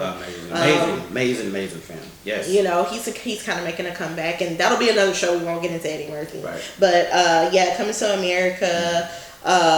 What's another one? Harlem Nights. She hasn't seen it yet, but she's going to watch it. And Y'all Harlem don't come Nights for me. is one of the best comedies. Because I was too young, my parents wouldn't let me watch that. Yeah, so okay, well that's fine. Yeah, You're grown now. I'm grown now, and when it pops up on one of these streaming services, I will definitely watch it. That's what's up. Definitely. But another comedy, like kind of the new school, would probably be 40-Year-Old Virgin. I never watched that movie and not laugh heartily. Like, my sister and I will trade lines all day long. Shout out to Seth Rogen and the whole crew, Paul Rudd. Who else is in the movie? You have Kevin Hart's in it. Yeah, like scene with Kevin Hart. What's my guy name? He played MC Hammer. Y'all know who I'm talking about. The bald-headed guy. Yeah, that whole scene with him and Kevin Hart is probably one of the best scenes in the film. Yeah, Hilarious. Laugh every single time. I think they just made it a meme too. Well, I won't talk about the meme. Y'all seen the meme. If you've seen the meme, you know what I'm talking about. We won't talk about that right now. But yeah. But yeah, comedy, man. I mean, just like Cat with you. Comedy is just one of those things where you just it brings everybody together and allows you to enjoy with your family, and and we've experimented with comedy in our film, with our filmmaking and our writing. So these are also genres we're going to be participating in as well. Whether it be acting, directing, writing, producing, or whatever. And comedy is just something that universally is just, whether it's film or TV, because Fleabag. Everything. Yeah, like Phoebe Waller-Bridge, shout out to you. I love you, girl. I want to meet you one day. But like, Fleabag is amazing. If you haven't watched Fleabag, please go watch Fleabag. It's so good. She keeps hounding me about it. So comedy, man. And then what's next? The next genre is horror. Yeah. Okay, so this is my absolute favorite genre. Now, when I was little, it wasn't my favorite genre because I was kind of scary. Scared the crap out of me. But the older I've gotten, the more desensitized, as we American children are. Right. The more desensitized I've gotten, the more I've loved the genre and just the the intricacies of how people get scared or what scares people. Right. It Chapter 2. Did we talk about Bill Hader earlier and how he should have got an Oscar nom? We probably did, and if not, we're going to talk about it now. Right now, because It Chapter 2, he played Richie Tozier, gave a phenomenal performance. Yes. He basically carried the second film on his shoulders. The first half of the film was really good. The kids did an excellent job. Shout out to the little kid from Stranger Things. Good for you. But yeah, he was just phenomenal. He was hilarious, and you could tell he was going through different emotions in certain parts. And there's part, if you haven't seen it, towards the end where he's like just really emotional, and he should have got an Oscar. I think there was like early Oscar buzz, but you know how that goes. And then unrelated, but Barry is also really good. Y'all go watch Barry. Yeah. So good. Yeah. Barry. So good. I was impressed. Very surprised by that. My relationship to horror has changed as I've gotten older. When I was a kid, it scared the crap out of me. And when I got into like my teenage years and on to my early adulthood, I kind of started embracing the idea of horror, and just, and writing. I've had some things that I've written, that, I've shown to friends, the stories that I've created, and they look at me like, bro, are you okay? So, but that's the cool thing about horror. You can kind of take your deepest, darkest side of yourself. You can put it on paper or put it on screen, or put it however you need to put it. But yeah, that's, I think horror is it's a perfect example of our deepest, darkest fears coming to light, or even being expressed in some way, shape, form, or fashion. So definitely horror is a very intriguing, very dope genre. And just being able to face your fears. Absolutely. And really stand up against your fears and, overcome them. Right. I think Absolutely. that's the biggest message to take away from any horror film that you watch. Exactly. And the last one is drama. Drama. It's in everything. I mean, it is everything. So is everything. this is like the top, and everything else falls underneath it. right. It's just, what would be filmmaking? What would filmmaking be without drama? You know what I'm saying? What would life be without drama? Drama is just the epitome of life and experiences and just art itself. So I think that just as a whole, all these genres that we're mentioning to you are those that are motivated us and inspired us as filmmakers, and we're definitely inspired to continue to write things based off these different genres, and just explore the different genres and just grow as filmmakers, man. And we just wanted to share that with you and try to give you an idea. And if whatever genre you love, or you like, or you want to participate in and be a part of, put it in the comments. Let us know so we can have a conversation about this, man, because we definitely want to know what you guys are thinking. All right, and our next topic. All right, so this topic here, this is kind of something I wanted us to play with a little bit. This is it's actually like 15 or 16 predictions. Okay, the title of this is called "The Future of Indie Films." All right, and it comes from the website trulyfreefilm.hopeforfilm.com, and it's by a guy named Ted Hope. I thought That's it was a long website, Ted. Let's shorten it. Like, good information. Let's shorten the website. Hey, that's probably all he had. So give the man a break. All right. All right. So we're not gonna do all 15 or 16. We're only doing like 5 or 6. Okay. And this is we found the ones that we thought were really, really intriguing, and we thought were really close to happening or have already happened based off these predictions. All right, and the first one is, some unknown filmmaker is going to get rich via direct distribution. What do you think about this? Well, I think it will happen, and I think if anybody's going to do it first, it's going to be Tyler Perry.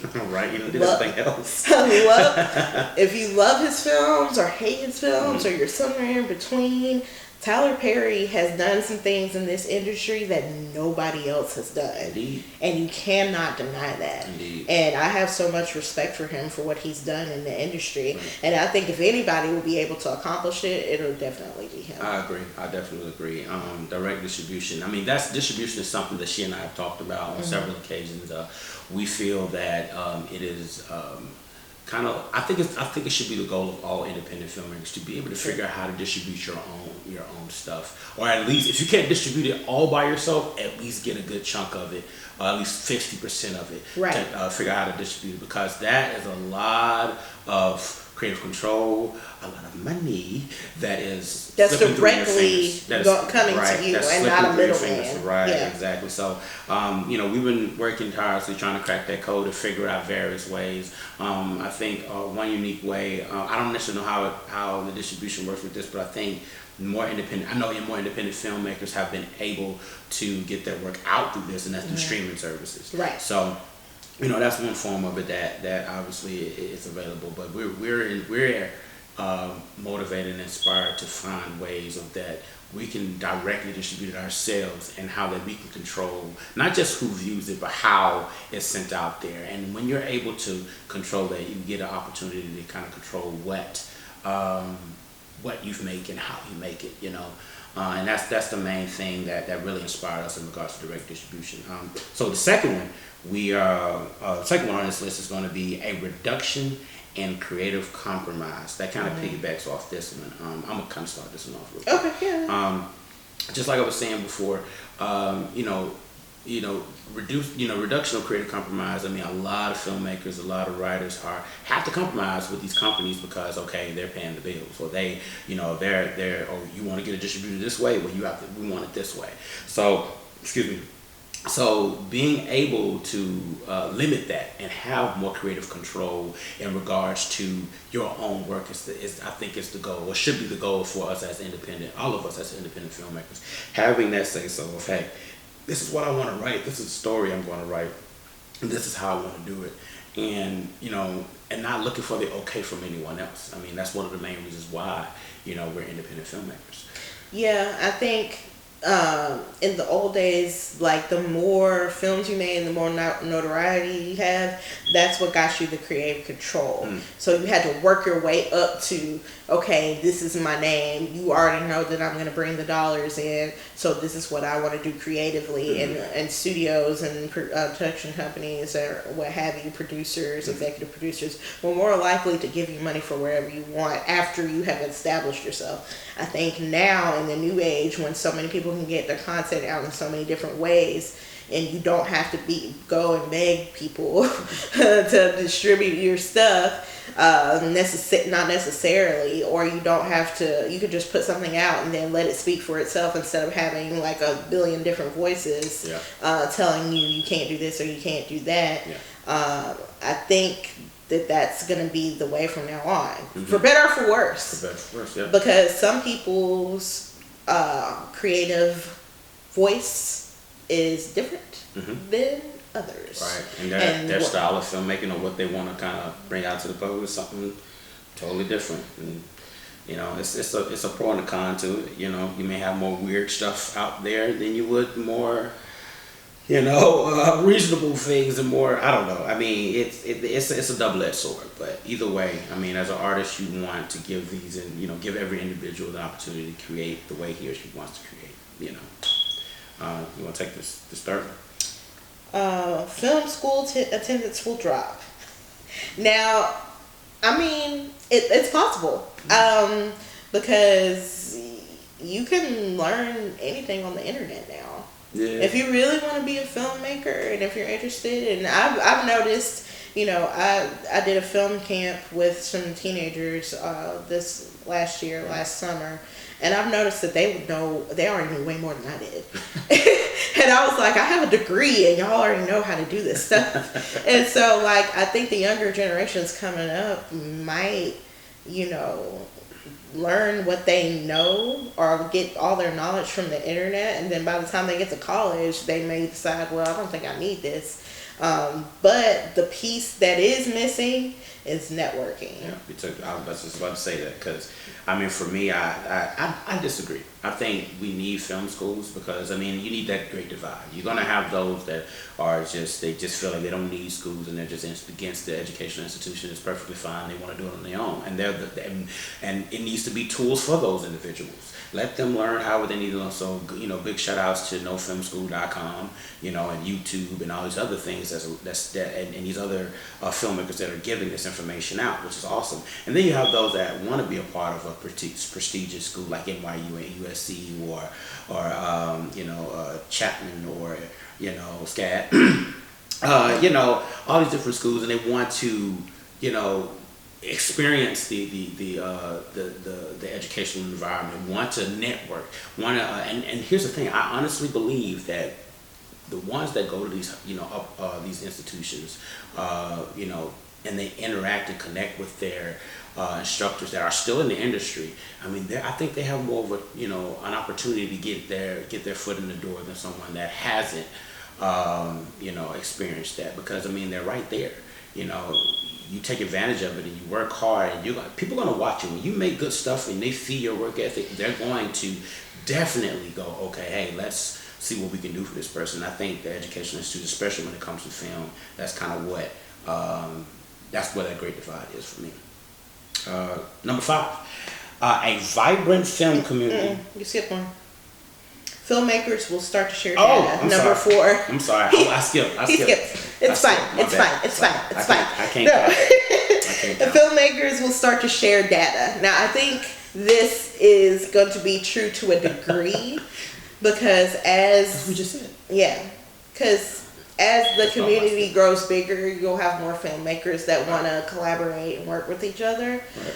But it could go the other way, where people don't share anything with each other. I mean, hell, when we're editing and there's something on Premiere or was it Final Cut or something like that, or Avid if you're using that. I mean, if there's a certain technique that you don't know, you can go to YouTube and it's right there, because some guy or some man or some woman has decided to, hey, let me teach somebody this, or let me do this, let me do that. And you know what? Thank you for that, because there's been plenty of times I've gone to YouTube and I needed to figure out how to do a transition or figure out if there was a certain thing that I'm missing inside of the program, and I was able to learn it through YouTube. So I think filmmakers will share data. I think the industry will not. Because I think the industry keeps changing the way they do things, so the rest of us have to try to catch up to the industry. Right, and it's up to us to keep up with the industry too. Because I think Adobe used to be the industry standard, and now they're using Avid.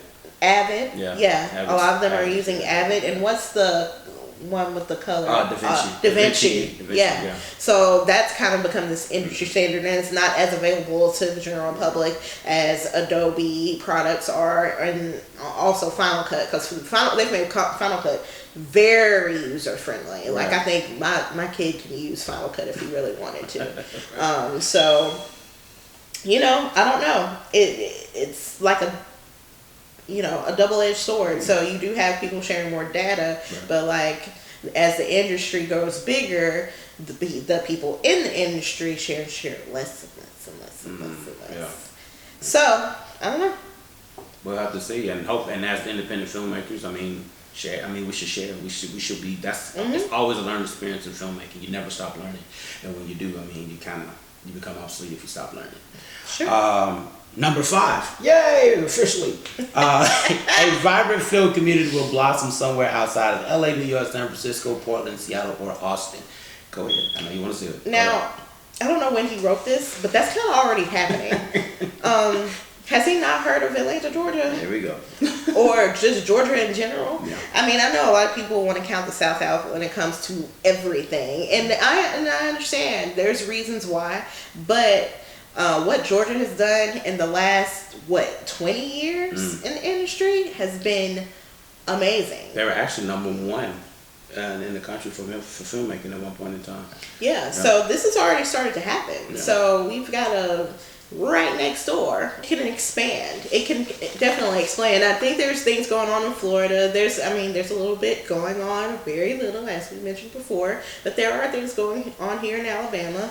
So I think it's already, becoming more expansive and more vibrant. Well, I will say this: it needs to be more than a little bit going on here. I mean, it's Georgia's already overpopulated, and when there's overpopulation, you already know how that goes. The job's going to be harder and harder and harder to find, no matter how many productions they have out there.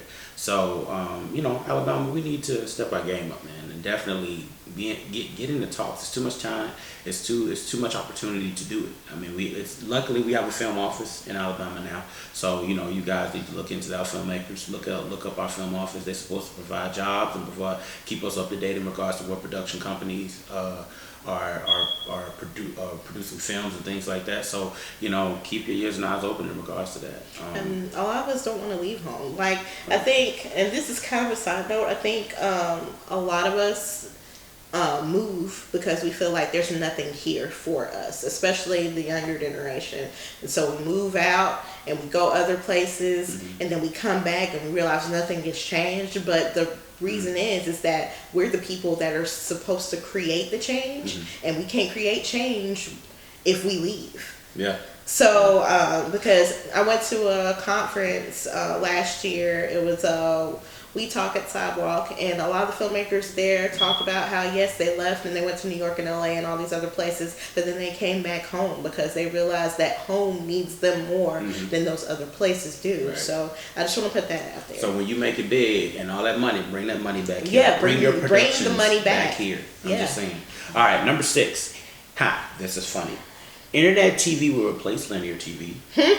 Apps will replace channels. Remote controls will disappear and screens will proliferate. Okay, so again, don't know when Mr. Hope wrote this article, but again, this is already happening. Yeah.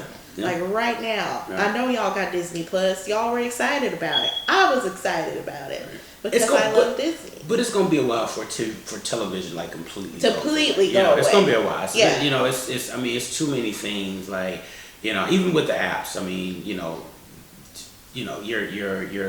5 o'clock news, your 6 o'clock news, your 10 o'clock news. I mean people still watch news.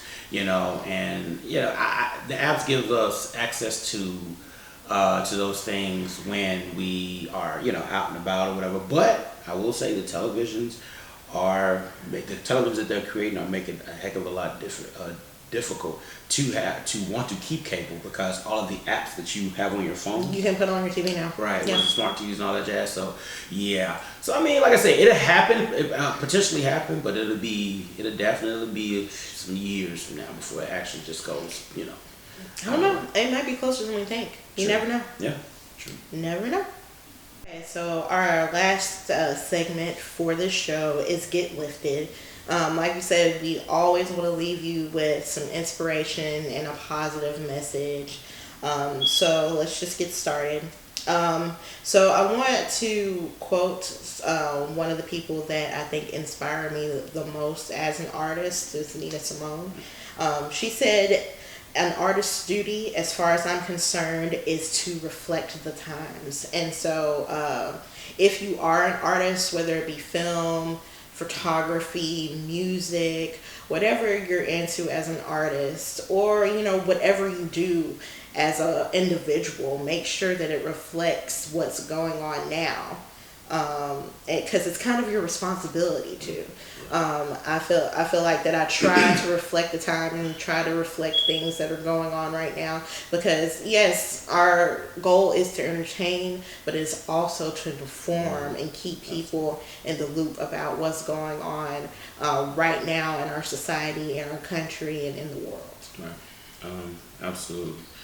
And I really like that quote. It just makes me think.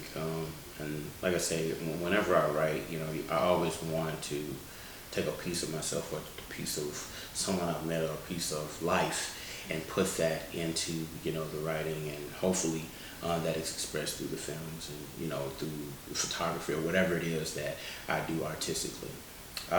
So as we close out, I have a piece that I've wrote. It's kind of like just a few words that I was thinking about in regards to this, and hopefully this will impact someone, and you can take this and to inspire you and motivate you in some way.